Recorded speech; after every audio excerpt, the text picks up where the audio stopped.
اے پیغمبر، لوگوں سے کہہ دو کہ میرے پاس وحی آئی ہے کہ جنوں کی ایک جماعت نے اس کتاب کو سنا تو کہنے لگے کہ ہم نے ایک عجیب قرآن سنا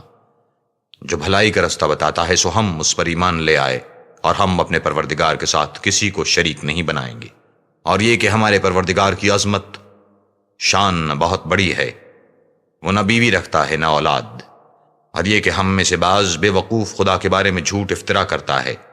اور ہمارا یہ خیال تھا کہ انسان اور جن خدا کی نسبت جھوٹ نہیں بولتے، اور یہ کہ بعض بنی آدم بعض جنات کی پناہ پکڑا کرتے تھے، اس سے ان کی سرکشی اور بڑھ گئی تھی،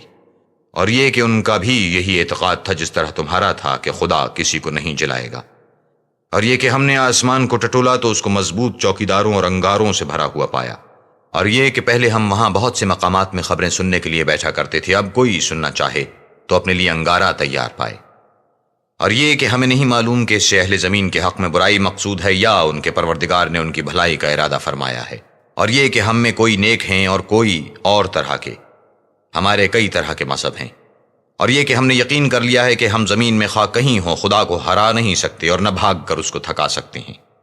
اور جب ہم نے ہدایت کی کتاب سنی اس پر ایمان لے آئے تو جو شخص اپنے پروردگار پر ایمان لاتا ہے اس کو نہ نقصان کا خوف ہے نہ ظلم کا، اور یہ کہ ہم میں بعض فرما بردار ہیں اور بعض نافرمان گنہگار ہیں، تو جو فرما بردار ہوئے وہ سیدھے رستے پر چلے اور جو گناہگار ہوئے وہ دوزخ کا ایندھن بنے، اور اے پیغمبر یہ بھی ان سے کہہ دو کہ اگر یہ لوگ سیدھے رستے پر رہتے تو ہم ان کے پینے کو بہت سا پانی دیتے تاکہ اس سے ان کی آزمائش کریں، اور جو شخص اپنے پروردگار کی یاد سے منہ پھیرے گا وہ اس کو سخت عذاب میں داخل کرے گا، اور یہ کہ مسجدیں خاص خدا کی ہیں تو خدا کے ساتھ کسی اور کی عبادت نہ کرو، اور جب خدا کے بندے محمد اس کی عبادت کو کھڑے ہوئے تو کافر ان کے گرد ہجوم کر لینے کو تھے، کہہ دو کہ میں تو اپنے پروردگار ہی کی عبادت کرتا ہوں اور کسی کو اس کا شریک نہیں بناتا،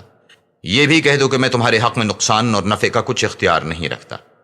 یہ بھی کہہ دو کہ خدا کے عذاب سے مجھے کوئی پناہ نہیں دے سکتا اور میں اس کے سوا کہیں جائے پناہ نہیں دیکھتا، ہاں خدا کی طرف سے احکام کا اور اس کے پیغاموں کا پہنچا دینا ہی میرے ذمے ہے، اور جو شخص خدا اور اس کے پیغمبر کی نافرمانی کرے گا تو ایسوں کے لیے جہنم کی آگ ہے، ہمیشہ ہمیشہ اسی میں رہیں گے،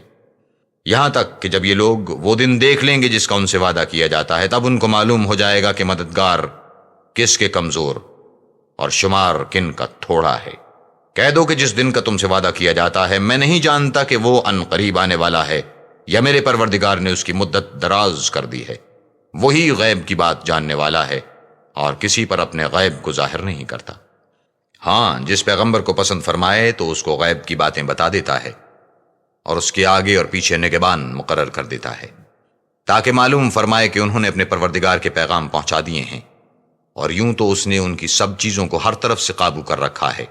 اور ایک ایک چیز گن رکھی ہے۔